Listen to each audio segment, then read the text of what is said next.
Hello friends, forestry optional का course हम लोग लॉन्च करने जा रहे हैं। और आज मैं जब आपसे बात कर रहा हूं तो आज 22 सितंबर है।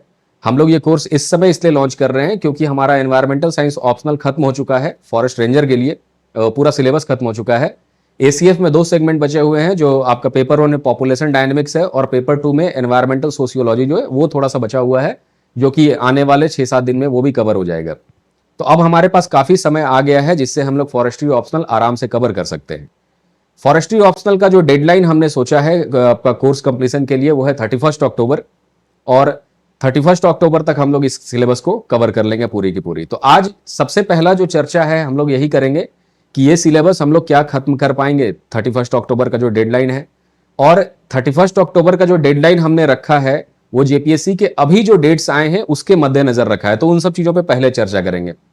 इसके बाद जो डिस्कशन करेंगे कि ये सिलेबस खत्म कैसे करेंगे, कुछ कंपैरिजन में बताऊंगा कि यूपीएससी में फॉरेस्ट्री ऑप्शनल और स्टेट पीसीएस के अंदर में जो फॉरेस्ट्री ऑप्शनल आते हैं इन सब के क्वेश्चंस में क्या डिफरेंस है बेसिक सा। इन सारी चीजों पे चर्चा करेंगे आज के क्लास में, आज के वीडियो में। और होपफुली आप लोगों को बहुत ज्यादा फायदा होगा। तो अब जो हमारे स्टूडेंट्स इतने दिन से जो एनवायरमेंटल साइंस का कोर्स कर रहे हैं उनके लिए तो बहुत ज्यादा फायदा है। पहले हमने सोचा था इस कोर्स का फी भी 10,000 रखेंगे, लेकिन अब क्योंकि स्टूडेंट्स का बहुत ज्यादा प्रेशर है हमारे ऊपर और काफी सारे स्टूडेंट्स एनरोल होना चाह रहे हैं इस कोर्स में फॉरेस्ट्री ऑप्शनल में, तो कोर्स फी घटा करके हमने इसका 4,000 कर दिया है। चाहे वो इंटरनल स्टूडेंट हो या बाहर के जो भी स्टूडेंट आएंगे, क्योंकि 1 महीने के लिए ही उनको पढ़ना है। 1 महीने में हम लोग सिलेबस ये कवर कर लेंगे, तो इसलिए हमने कोर्स फी उसका घटा करके सिर्फ 4,000 कर दिया है, जिसमें टेस्ट सीरीज भी इंक्लूडेड है। तो एनीवे इन सब सारी चीजों पर हम लोग चर्चा करते हैं। काफी समय है अभी हमारे पास। पहले जो जेपीएससी के अभी जो डेट्स आए हैं एक बार उनको समझ लें कि क्या इनका पैटर्न है, तब जाकर के हमें और भी ज्यादा क्लैरिटी हो पाएगा। जेपीएससी में जो अभी एग्जाम का डेट्स आया हुआ है वैसे तो ये भी टेंटेटिव है, और जेपीएससी में पहली बात कि डेट्स का कोई मतलब होता भी नहीं है। इनका डेट आया गया राम जैसा है। जो पिछली बार हमने देखा था कि एफआरओ का मेंस और एसीएफ के मेंस का जो डेट था वो 23 अगस्त और सितंबर का जो डेट दिया हुआ था वो सीधा ऐसे ही पार हो गया। जेपीएससी उसमें कुछ कर भी नहीं पाई, ना कुछ बताया कि क्या करेंगे। फिर बाद में दिल बहलाने के लिए इन्होंने इस तरह का एक डेट्स निकाला है और साथ में नीचे लिख भी दिया है कि जो उपरोक्त तिथि है वो संभावित तिथि है जिसमें आवश्यकता अनुसार परिवर्तन किया जा सकता है। तो अगर ये लाइन नहीं भी लिखते जेपीएससी तब भी वही मान के चलते कि ये तिथि कभी भी चेंज हो सकती है। तो किसी भी सूरत में ये तो कंफर्म है कि एग्जाम इन डेट से पहले नहीं हो सकता है। पहला चीज, हम लोग अभी जितना भी हमारा बैच चल रहा है, क्योंकि हम लोग का लगभग सारे चीजों का बैच चल रहा है, forest range officer, assistant conservator of forest, इन दोनों का मेंस का बैच अभी चल रहा है जिसमें हम लोग जीएस पढ़ रहे हैं, वो भी खत्म ही है। Project manager equivalent, project manager में भी पेपर 4 हमारा खत्म हो चुका है। 3 टॉपिक और बचे हुए हैं उसमें आपका। उसके बाद है, ये तो लिमिटेड है, ये तो डिपार्टमेंटल आप जानते हैं, लिमिटेड डिप्टी कलेक्टर।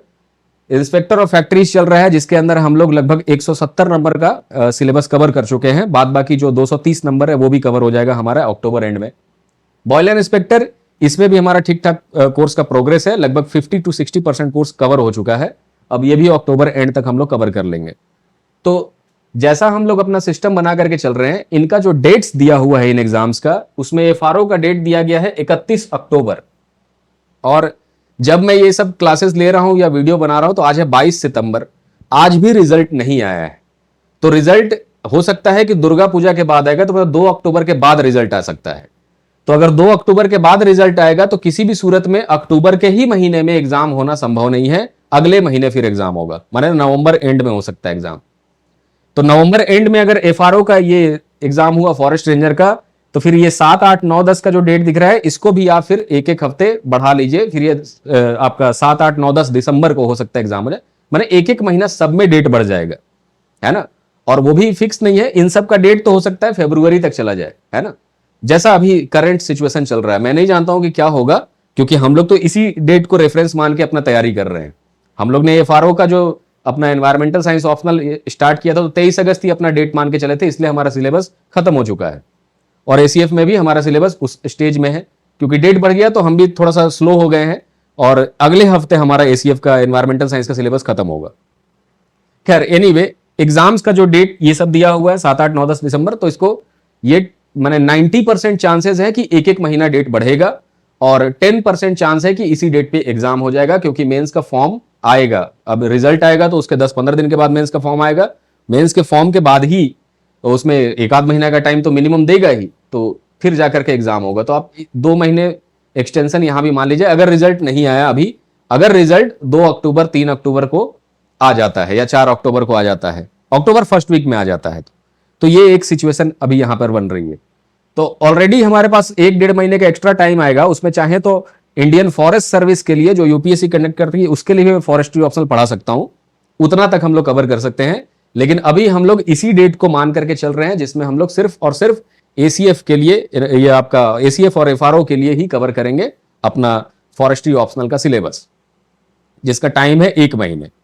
और ये जो 4,000 मैंने कोर्स फी बोला, इसमें अगर आप आएंगे तो एफआरओ का सिलेबस भी इसके अंदर ही कवर होगा। मतलब एफआरओ के लिए सेपरेट बैच आपको नहीं लेना है, एसीएफ का एक बैच लेंगे आप, एफआरओ उसके अंदर ही कवर्ड हो जाएगा। अब यहां तक हमने क्लियरिटी ये कर लिया कि 31 अक्टूबर जो कि डेडलाइन है हमारा, उस दिन तक हम लोग सिलेबस खत्म करेंगे। जितना बचा रह जाएगा, अगर इसी डेट पे एग्जाम हो गया एफआरओ का, तो एफआरओ का सिलेबस तो पहले ही खत्म हो जाएगा, मतलब 10 दिन पहले खत्म हो जाएगा। एसीएफ का मैं बात कर रहा हूं, एसीएफ का सिलेबस 31 अक्टूबर को खत्म होगा।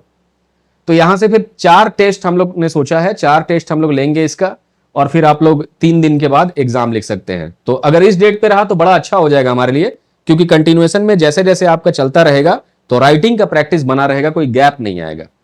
ठीक है। और अगर जेपीएससी हमारा सुन लेता है, अगर सब कुछ ठीक रहा, तब आप आराम से कवर कर लेंगे। तो ये हो गया हमारा एक क्लैरिटी कि हम लोग ये सिलेबस अपना टारगेट सेट कर रहे हैं 31 अक्टूबर, उस दिन हम लोग खत्म करेंगे। अब बात है कि ये सिलेबस हम लोग कवर कैसे करेंगे 31 अक्टूबर तक। तो वहां तक जाने से पहले मैं आपको कुछ और भी चीजें समझाना चाहता हूं कि जैसे जेपीएससी का एग्जाम जो ये आपका एसीएफ या एफआरओ का हो, या स्टेट पीसीएस कोई भी एग्जाम जो कंडक्ट करती है assistant conservator of forest, forest ranger के लिए, इनका जो क्वेश्चंस का लेवल है और यूपीएससी का जो क्वेश्चंस का लेवल है, इन दोनों के बीच में क्या अंतर है, इनके क्वेश्चंस में क्या एक्सपेक्टेशन होता है। जैसे मान लीजिए आपसे कोई सवाल पूछ रहा है, मैं आपसे कुछ क्वेश्चन पूछ रहा हूं, तो मेरा कुछ एक्सपेक्टेशन है आपसे कि मैं इस तरह का सो एंड सो जवाब चाहता हूं आपसे। अगर यूपीएससी कोई सवाल पूछ रही है तो उसका एक्सपेक्टेशन है कि जो स्टूडेंट उसमें आंसर करेंगे वो कुछ खास तरीके से लिखेंगे। साथ ही साथ स्टेट पीसीएस का अलग एक्सपेक्टेशन होता है कि इनका जो आंसर होगा वो कुछ अलग तरीके से आएगा। तो इन दोनों का जो एक्सपेक्टेशन है आंसर्स को लेकर के, यानी जो हमारा आंसर लिखने का तरीका होगा या जो क्वेश्चन समझने का तरीका होगा, उस पर पहले चर्चा करते हैं। फिर मैं आता हूं कि ये सिलेबस हमने कैसे कवर करने का योजना बनाया है, प्लान किया है इसको। एनीवे, तो सबसे पहले हम लोग डिस्कस करें इसके अंदर में कि क्वेश्चंस हम लोग कैसे कवर कर पाएंगे और क्वेश्चंस जो हैं किस तरह का नेचर है क्वेश्चंस का। तो मैं आपके लिए, क्योंकि जेपीएससी में तो अवेलेबल नहीं है प्रीवियस ईयर का क्वेश्चन, तो मैं अलग अलग स्टेट पीसीएस का क्वेश्चंस कुछ ला करके आपको दिखा रहा हूं। जैसे Himachal Pradesh public service commission का असिस्टेंट कंजर्वेटर ऑफ फॉरेस्ट 2017 का एक क्वेश्चन में लेकर के, यूपीएससी का जो प्रीवियस ईयर जस्ट जो 2024 में फॉरेस्ट्री ऑप्शनल कवर हुआ है, उसके साथ कंपेयर करके देखना चाहता हूं कि सेम टॉपिक से या फिर डिफरेंट डिफरेंट टॉपिक से भी कैसे क्वेश्चंस पूछे गए। उसके बाद हम लोग एक टेबल में एनालिसिस करेंगे कि यूपीएससी का स्टाइल ये होता है और स्टेट पीसीएस का स्टाइल होता है, और स्टेट पीसीएस वाले स्टाइल पे ही हम लोग जेपीएससी का अपना कवरेज, जेपीएससी का अपना सिलेबस कवर करेंगे। एनीवे, तो जैसे अगर आप क्वेश्चन यहां देखेंगे तो बड़ा आसान सा क्वेश्चन यूपीएससी 2024 में, कि इसमें भी कोई खास वैसा दिक्कत नहीं होता है। यूपीएससी का क्वेश्चन भी ऑप्शनल का इजी ही रहता है, बस वो इन डेप्थ थोड़ा रिक्वायरमेंट होता है, एनालिटिकल क्वेश्चंस होते हैं। जैसे what is the status of mangrove forest in India. अब अगर यही क्वेश्चन आपके स्टेट पीसीएस में, जेपीएससी के एसीएफ में आएगा तो बिल्कुल एग्जैक्टली यही रहेगा, लेकिन इतना ही रह जाएगा, what is the status of mangrove forest in India, और थोड़ा मोड़ा डेटा और देकर के आप उसका आंसर लिख सकते हैं। लेकिन उन्होंने क्या किया है कि 4 का ए है, what is the status of mangrove forest in India, how are they associated with the sustainability of coastal areas. अब यही अंतर है यूपीएससी के क्वेश्चन में और स्टेट पीसीएस के क्वेश्चन में, कि जैसे ही उन्होंने हाउ लिख दिया, हाउ का मतलब है कैसे, कैसे यह जुड़ा हुआ है सस्टेनेबिलिटी ऑफ कोस्टल एरिया, मतलब तटीय जो क्षेत्र हैं उनके सस्टेनेबिलिटी से कैसे जुड़ा हुआ है मैनग्रोव। तो ये जो कैसे वाला पार्ट है, ये यूपीएससी का अपना ट्रेडमार्क स्टाइल है, कि वो चाहते हैं कि जो स्टूडेंट्स जो कंसेप्ट पढ़ते हैं, अब वो मैनग्रोव का कंसेप्ट उन्होंने पढ़ लिया, लेकिन इस कंसेप्ट को यूज करके एक रियल वर्ल्ड प्रॉब्लम के बारे में अपना सुझाव दीजिए, कि जो रियल वर्ल्ड प्रॉब्लम है वो है तटीय रेखा का सस्टेनेबिलिटी। अब आपके पास जो कंसेप्ट है मैनग्रोव्स को लेकर के, उसको वहां अप्लाई कीजिए और इस जो प्रॉब्लम है रियल वर्ल्ड का, इसका समाधान ढूंढिए। कि कैसे मैनग्रोव जो है तटीय क्षेत्रों में अगर लगाया जाएगा मैनग्रोव को, तो कैसे उसके इकोलॉजिकल बैलेंस को मेंटेन करते हैं, किस तरह से सारी चीजें होती है, ये क्वेश्चन। साथ में एन्यूमरेट मतलब गिनाइए, enumerate the list of challenges faced by mangroves. तो जो भी मैनग्रोव से जुड़ा हुआ चैलेंजेस है उसको बस यहां लिख देना है एज इट इज, जैसा भी बुक में आपने पढ़ा है वही चैलेंज को यहां पर प्रोवाइड कर देना है, लिख देना है नंबर गिना करके। तो ये एक यूपीएससी का क्वेश्चन है। आप देख रहे हैं कि क्वेश्चन यहां भी कोई बहुत ज्यादा टफ नहीं होता है, आसानी से उसको सॉल्व कर सकते हैं। इसी तरह का क्वेश्चंस और भी मैनग्रोव्स के बारे में बहुत सारा आया है, और कुछ इनका और भी क्वेश्चन मैं यहां पढ़ता हूं कि what is silvics, explain its practical application, discuss in brief the objects of study of silviculture. Silviculture का एक basic question. Discuss the distribution and regeneration of Cedrus deodara and Pinus roxburghii. अब यहां पर कुछ स्पीसीज से जुड़े हुए question, उसका एक, क्योंकि हम लोग जो नोट्स बनाएंगे तो ये जितने भी स्पीसीज आपके सिलेबस में दिए गए हैं उनका एक लिस्ट बनेगा उसके अंदर में, और उसका डिस्क्रिप्शन उसके अंदर लिखा रहेगा। डिस्क्रिप्शन को हम लोग इसी नेचर में रखेंगे कि उनका डिस्ट्रीब्यूशन कहां है, किस तरह से उनका रीजनरेशन होता है, जो भी चीजें उनसे जुड़ी हुई हैं उसको एक हम लोग एक अपना पेज बना करके एक नोट्स प्रोवाइड करेंगे ताकि उसका क्विक रिवीजन हो सके। स्पीसीज जितने भी प्लांट स्पीसीज हैं उनके ऊपर जो क्वेश्चंस आएंगे, तो वो हमारा प्लान है उसके अंदर, उस पर आगे बात करते हैं। एनीवे, अब अगर ये Himachal Pradesh public service commission का क्वेश्चन देखा जाए एसीएफ का, तो उसके अंदर दिया है कि व्हाट आर द प्रिंसिपल्स। अब देखिए क्वेश्चन का नेचर कैसे बदल गया, व्हाट आर, सिर्फ व्हाट आर आएगा, मतलब आपका मेमोरी बेस्ड क्वेश्चन है ये सब। जो भी फैक्ट आपने कहीं पढ़ा है उसी फैक्ट को आप यहां लिखिए कि principles and objectives of forest management. तो फॉरेस्ट मैनेजमेंट तो मैंने एनवायरमेंटल साइंस में ही बताया था, ज्वाइंट फॉरेस्ट मैनेजमेंट और इस जेएफएम ये सब। तो क्या प्रिंसिपल्स हैं और क्या ऑब्जेक्टिव होता है फॉरेस्ट मैनेजमेंट का, जो हमारे यहाँ के स्टूडेंट्स हैं एनवायरमेंटल साइंस के, वो भी इस क्वेश्चन को सॉल्व कर सकते हैं, क्योंकि ये चीज क्लास में मैंने बताया है एनवायरमेंटल साइंस में भी। Anyway, describe in detail the techniques and equipments used in calculation of the height of the forest trees. पेड़ों के ऊंचाई को निकालने के लिए, जंगल में जो पेड़ होते हैं उनकी ऊंचाई कैलकुलेट करने का क्या टेक्निक्स है वहां बताइए। तो सिंपल। तीसरा है what are all the biotic and abiotic factors responsible for tree forest growth. कौन कौन से फैक्टर उसके लिए रिस्पॉन्सिबल है। आप देखिए इन तीनों क्वेश्चन में कहीं भी आपके जो स्टैटिक कंसेप्ट है उसका एप्लीकेशन नहीं आ रहा है। यहां पर क्या है, हर क्वेश्चन में आपको इसका एप्लीकेशन पार्ट देखना पड़ेगा कि जो भी कंसेप्ट आपने मैनग्रोव का सीखा, सिल्विक्स का सीखा, सिल्वीकल्चर का सीखा, उसको अप्लाई करना है। और अप्लाई करके हो सकता है कि रियल वर्ल्ड प्रॉब्लम सॉल्व करना हो, या सिर्फ एप्लीकेशन पार्ट है, उसका एप्लीकेशन कहां कहां होता है, इन चीजों पे डिस्कशन होती है। तो यूपीएससी का स्टाइल अलग होता है क्वेश्चन पूछने का।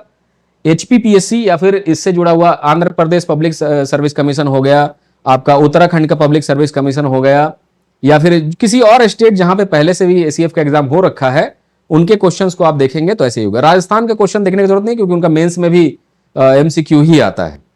तो क्वेश्चन आप देखेंगे तो हिमाचल प्रदेश के ही क्वेश्चन को ज्यादा देखिए, क्योंकि इसी पैटर्न पे क्वेश्चन जेपीएससी भी पूछेगी। एक दो और भी क्वेश्चंस देखते हैं हम लोग। अब ये यूपीएससी 2024 का ये दूसरा क्वेश्चन, इसमें भी देखिए क्वेश्चन कितना इजी यहां पर आ गया कि what is agroforestry, elucidate the scope, importance and role of agroforestry in climate amelioration. कि जो भी इसका एग्रोफॉरेस्ट्री के बारे में बेसिक डिटेल है वो लिखिए, और उससे जुड़ा हुआ फिर एक कंसेप्ट जो अपना एप्लीकेशन पार्ट है उसको भी सॉल्व कीजिए। हर क्वेश्चन में आप यूपीएससी में वो चीज देखेंगे। Critically analyse the impact of mining, construction projects and human population on environmental degradation.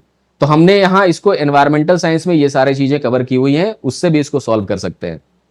मेरा ये क्वेश्चंस दिखा करके कंपैरिजन करने का मकसद सिर्फ इतना ही था कि आप एक क्लियर कट डिफरेंस समझ लें कि यूपीएससी में थोड़ा सा सिलेबस में 4 महीने और 4.5 महीने, यहां तक कि 5 महीने का भी टाइम लगना लाजमी बात है किसी भी ऑप्शनल के लिए, क्योंकि वहां पर हमें एप्लीकेशन करना सीखना होता है, तो आपको टाइम देना पड़ता है उसके अंदर।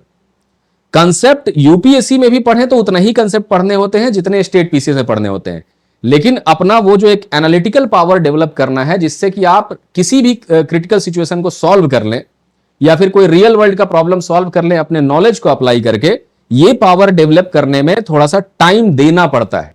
आपके स्टैटिक कंसेप्ट्स कवर हो जाएंगे, लेकिन उनके साथ एप्लीकेशन को जोड़ने के लिए आपको जो बाकी का टाइम लगता है। इसलिए यूपीएससी में ऑप्शनल्स जो होते हैं उनमें 4 महीने 4.5 महीने का समय लगता है, क्योंकि वो एप्लीकेशन के अंदर जो है ना धीरे धीरे वो डेवलपमेंट होता है हर आदमी के माइंड में। उसको थोड़ा सा एक्सपीरियंस कहते हैं कि मतलब आपने एक्सपीरियंस करना शुरू कर दिया है इस सब्जेक्ट को, इस सब्जेक्ट का एसेंस आपने पूरी तरह से समझ लिया है। लेकिन क्रैक कोड क्या है कि स्टेट पीसीएस में वो वाला एप्लीकेशन पार्ट उतना ज्यादा होता नहीं है। मैं ये नहीं कह रहा हूं कि बिल्कुल नहीं होता है, हो सकता है एक आध क्वेश्चन में हो जाए, लेकिन जेपीएससी में तो चांस एकदम 0% है। जेपीएससी में जो भी क्वेश्चन इस साल आएंगे वो बहुत ज्यादा बेसिक क्वेश्चंस आएंगे, है ना, डेफिनेशन बेस्ड क्या है, जो भी मेमोरी से आप सॉल्व कर सकते हैं, तो आराम से उसका सिलेबस हम लोग कवर कर सकते हैं 1 महीने के अंदर में। ठीक है, यूपीएससी में जो इंडियन फॉरेस्ट सर्विस का है, इसके अगर सिर्फ स्टैटिक कंसेप्ट को पढ़ना रहे तो भी ये सिलेबस 1 महीने में कोई भी पढ़ा देगा, जो फैकल्टीज पढ़ाते हैं 1 महीने में इसको भी पढ़ा सकते हैं। लेकिन क्योंकि यहां एप्लीकेशन जब आता है तो फैकल्टीज को थोड़ा एडिशनल मेहनत करना पड़ता है, स्टूडेंट के अंदर वो इनकलकेट करना पड़ता है एसेंस, वो भाव को समझाना पड़ता है कि कैसे आप ये प्रॉब्लम सॉल्व कर सकते हैं फॉरेस्ट्री का या जो भी ऑप्शनल है उस चीज के, तो ये फर्क हो जाता है। अब इसी में देखेंगे एचपीपीएससी का जो दूसरा क्वेश्चन है, फिर से यहां पे देखिए सारे क्वेश्चन में व्हाट इज, सारा चीज क्लैरिटी से यहां पे दिया हुआ है, व्हाट के फॉर्म में, what is the scope and importance of agro forestry. जैसा यूपीएससी में दिया था सेम क्वेश्चन यहां भी दिया हुआ है एग्रो फॉरेस्ट्री को लेकर के, व्हाट इज एग्रो फॉरेस्ट्री, यहां भी दिया है what is the scope and importance of agroforestry in India.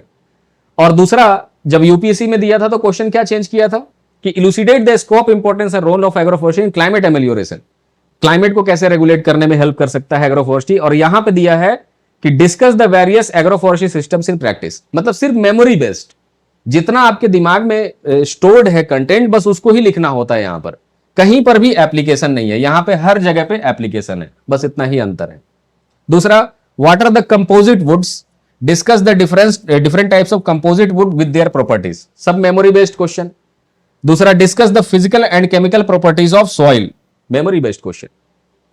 So this is the difference between UPSC optional question and जो भी स्टेट पीसीएस का ऑप्शनल क्वेश्चन। आप देखेंगे लगभग सारे स्टेट जिसमें पहले एग्जाम्स हो रखे हैं उनमें जो क्वेश्चंस है मेमोरी बेस्ड ज्यादा क्वेश्चंस है, एनालिटिकल क्वेश्चंस नहीं है उतने जैसा यूपीएससी में आया हुआ है।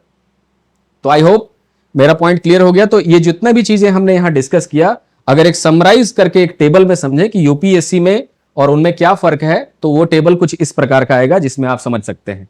तो ये टेबल का इस भाग में स्टेट पीसीएस फॉरेस्ट्री में एचपीपीएससी, जेपीएससी, एसीएफ, इन सब का जो एग्जाम्स है या जो एग्जाम्स होते हैं उनके अंदर कैसा क्वेश्चन आ सकता है उसको थोड़ा समझ लें, और यूपीएससी फॉरेस्ट्री में कैसा क्वेश्चन आता है उसको भी थोड़ा समझ लें।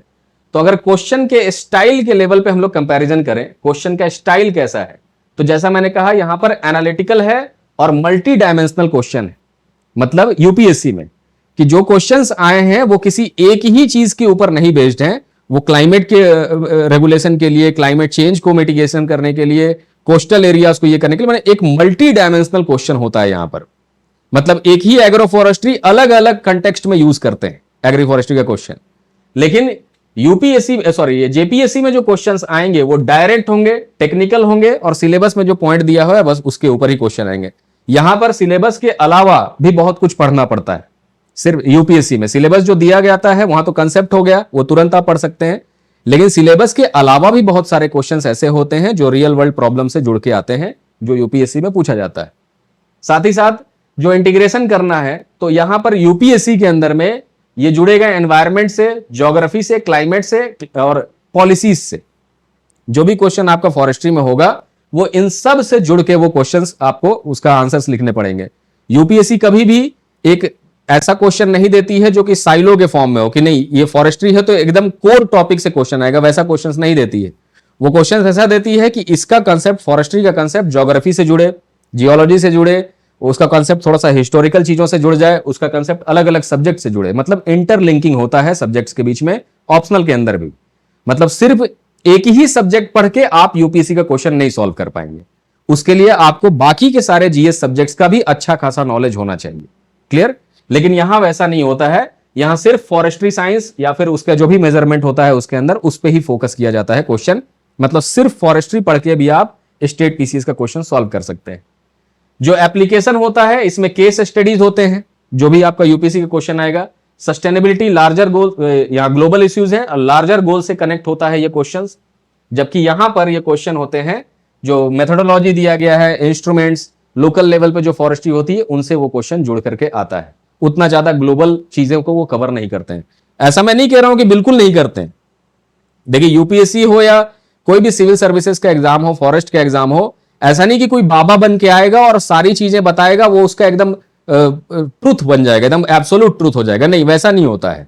हम लोग जो भी एनालिसिस करते हैं, हम लोग कोई बाबा नहीं है, हम लोग एनालिसिस करते हैं जो ट्रेंड है, कि जो स्टाइल है क्वेश्चन का, उसको देख करके एनालाइज करके कोशिश करते हैं गाइड करने का स्टूडेंट्स को।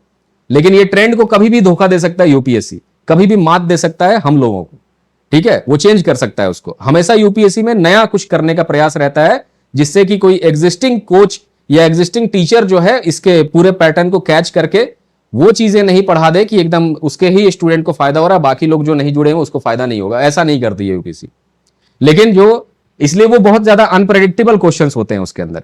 लेकिन स्टेट पीसीएस में क्वेश्चन प्रेडिक्टेबल होते हैं। वो जितना क्वेश्चन मैं बोल दूंगा उतना ही क्वेश्चन एग्जाम्स में आने का संभावना ज्यादा होता है। वो जेपीएससी में जो यहां मंझे हुए थोड़ा सा जो टीचर्स होंगे पुराने, वो ये चीज कर सकते हैं। स्टूडेंट्स भी कर सकते हैं। जो स्टूडेंट्स पिछले से 2 बार से मेंस लिख रहे हैं, वो अगला साल क्या आने वाला है वो प्रेडिक्ट कर लेते हैं, ठीक है। तो ये कोई बहुत बड़ी चीज नहीं है स्टेट पीसीएस में प्रेडिक्शन करना।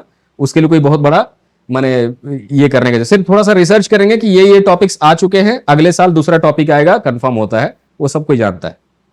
एनीवे, तो इसके अंदर नॉलेज का डेप्थ क्या चाहिए आपको?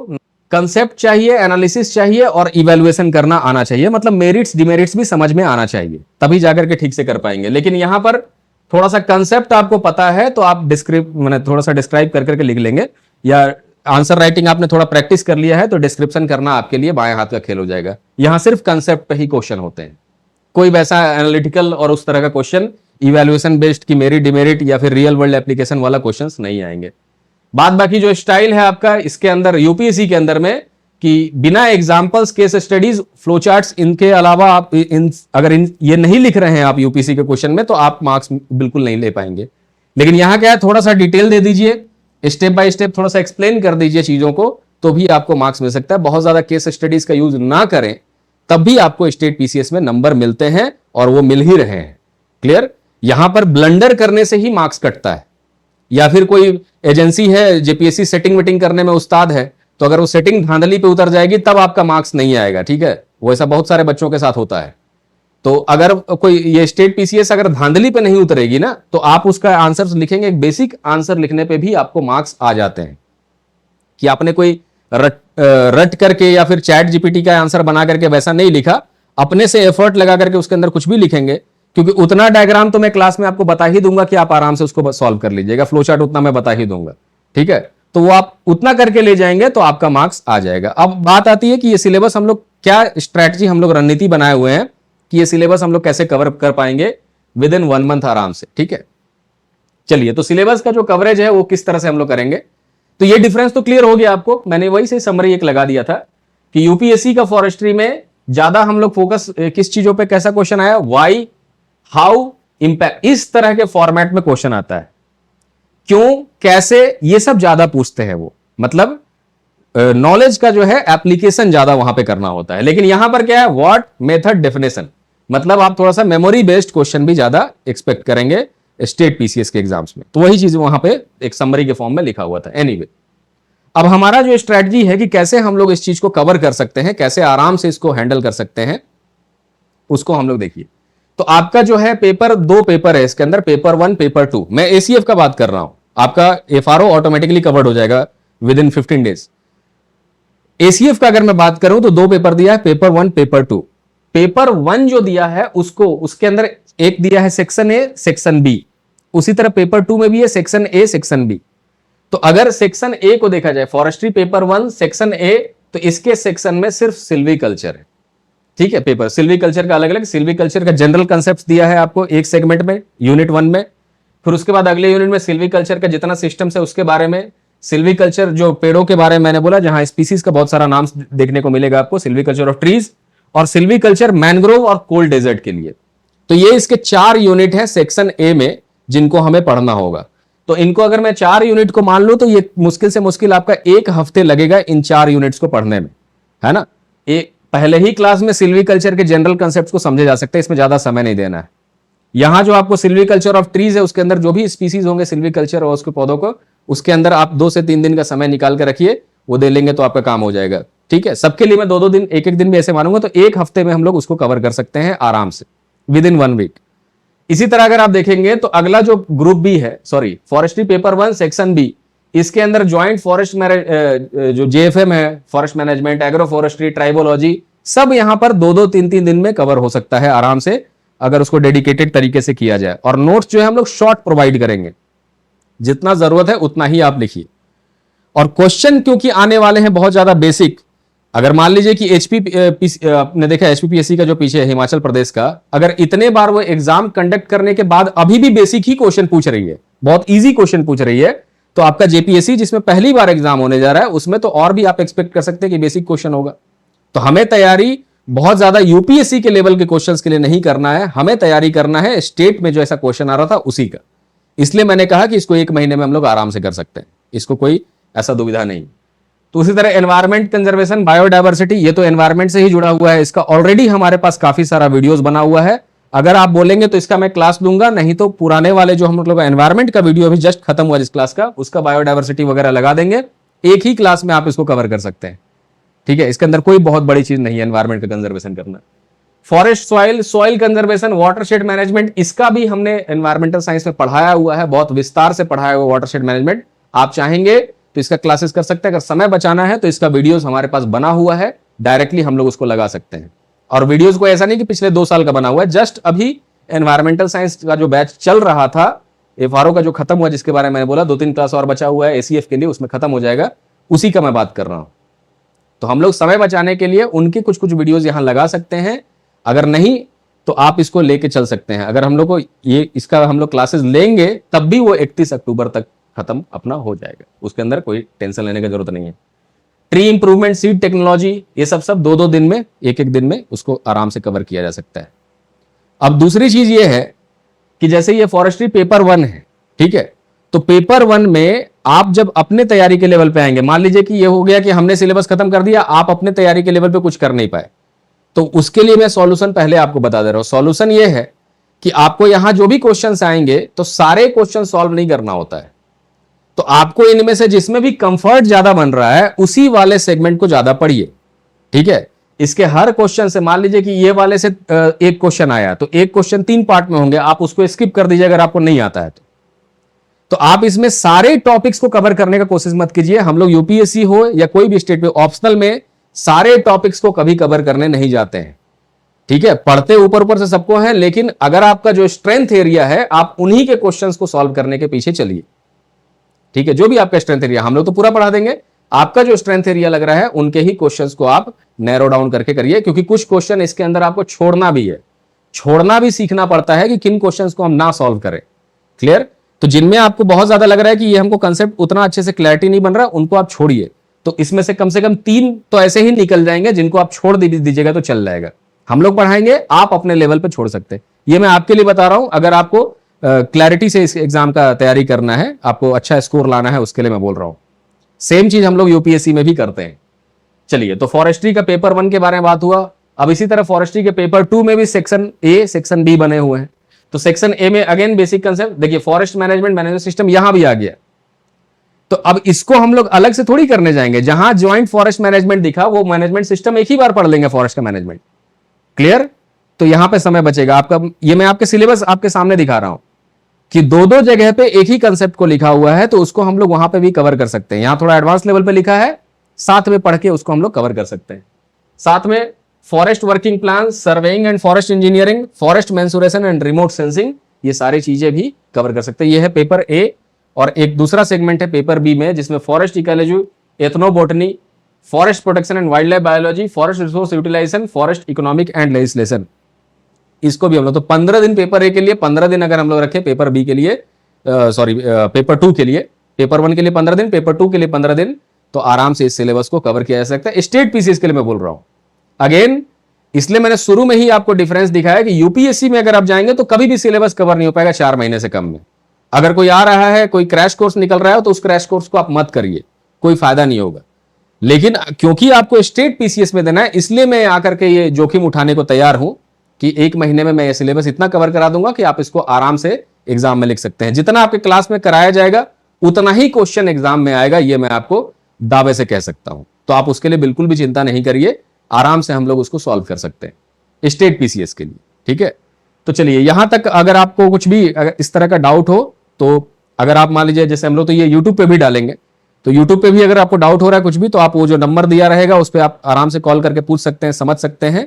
और बाद बाकी जो है हमारे जो एग्जिस्टिंग स्टूडेंट जो इस कोर्स में ऑलरेडी एनरोल्ड है उनके लिए तो है ही। तो हमारा स्ट्रेटजी समझ गए, आपको अपने लेवल पे क्या कंक्लूजन में कि आज हमने क्या सीखा, तो एक कंक्लूड कर लें बस इतना कि आपको जो भी पेपर 1 या पेपर 2 दिया गया है, यह है पेपर 1 और यह है पेपर 2, तो इनके अंदर मान लीजिए 8 टॉपिक है और इसके अंदर मान लीजिए 8 टॉपिक, इनमें से कुछ चीजें ओवरलैपिंग भी 7-7 टॉपिक मान के चलिए, तो 8 टॉपिक में आप पूरा मत उसको सॉल्व करने में जाइए। 8 टॉपिक में से मान लीजिए आपने इधर से 4 भी कर लिया या 5 भी कर लिया और इधर से 4 कर लिया, तो आपका सारा क्वेश्चन ऐसे ही सॉल्व हो जाएगा। ठीक है, 5-5 आप मान लीजिए 4 नहीं करना चाहते, प्लस 1-1 कर लीजिए दोनों में, तो 5-5 टॉपिक करिए, 3-3 टॉपिक अपने लेवल पे छोड़ दीजिए, हम लोग करा देंगे, लेकिन आप अपने लेवल से उसमें उतना इन डेप्थ मत पढ़िए, एग्जाम में उन्हीं क्वेश्चंस को छोड़ दीजिएगा, बाकी क्वेश्चन जो सॉल्व करने होंगे उनको सॉल्व कीजिएगा। सारा क्वेश्चन कभी नहीं बनाना होता है, अगर 15 क्वेश्चन आ रहा है तो 10 सॉल्व करना है, 12 क्वेश्चन आ रहा है तो 8 सॉल्व करना है, ऐसा क्वेश्चन आएगा एग्जाम में आपको। ठीक है, दोनों पेपर में। और ज्यादा चांसेस ये हो रहा है कि 12 क्वेश्चन आएंगे, टोटल 12 क्वेश्चन, 12 में से 8 क्वेश्चन आपको सॉल्व करने हैं, तो 8 में से मान लीजिए आपने क्वेश्चन सॉल्व करे, तो यहां से 1-1 निकाल लीजिए, यहां से 4 टॉपिक यहां से सॉल्व कर लीजिए, 4 टॉपिक यहां से सॉल्व कर लीजिए, या फिर यहां से 5 टॉपिक का यहां से सॉल्व कर लीजिए, 3 यहां से सॉल्व कर लीजिए। क्लियर?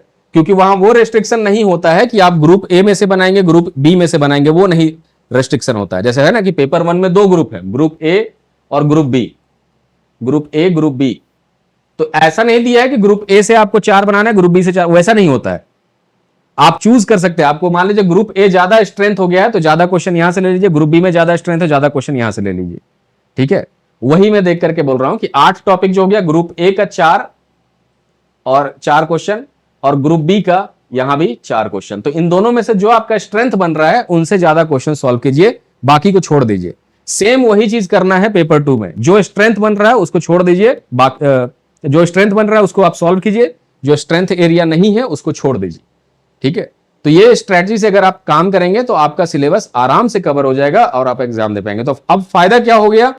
फायदा ये हो गया कि जो एसीएफ में जो दुविधा हुआ था, क्योंकि यहां 2 ऑप्शनल लेना है, तो अब एनवायरमेंट तो हमारा कवर हो ही गया, बचा था फॉरेस्ट्री। फॉरेस्ट्री भी हमने कवर की, उसके लिए रिसोर्सेज उतना अच्छा से नहीं मिल पा रहा था यहाँ फॉरेस्ट्री, क्योंकि देखिए लोकल लेवल पे जो होंगे तो लोकल लेवल पे ऑप्शनल पढ़ा लेना उतना माने बहुत चैलेंजिंग हो जाता है।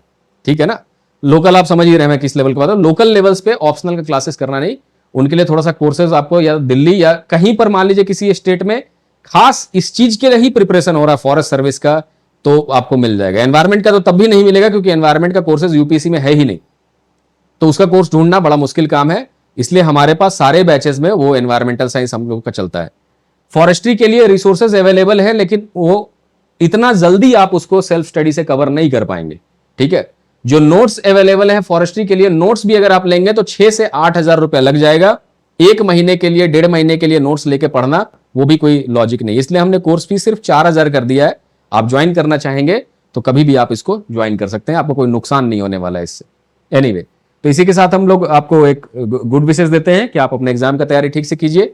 एग्जाम का डेट के लिए फिर से रिमाइंडर डाल दे रहा हूं कि जो डेट्स दिया है जेपीएससी, 90% चांस है उस डेट में नहीं होगा एग्जाम, और अगर एग्जाम होता है तो हमारे लिए और बेनिफिशियल है कि चलो भाई पीछा छूटा एग्जाम हो गया, लेकिन क्योंकि रिजल्ट अभी तक नहीं आया है तो इसलिए मैं बोल रहा हूं कि उसको एनालाइज करके यही लग रहा है कि रिजल्ट आएगा उसके 1-1.5 महीना बाद ही एग्जाम हो सकता है मिनिमम, क्योंकि फॉर्म भरना पड़ेगा।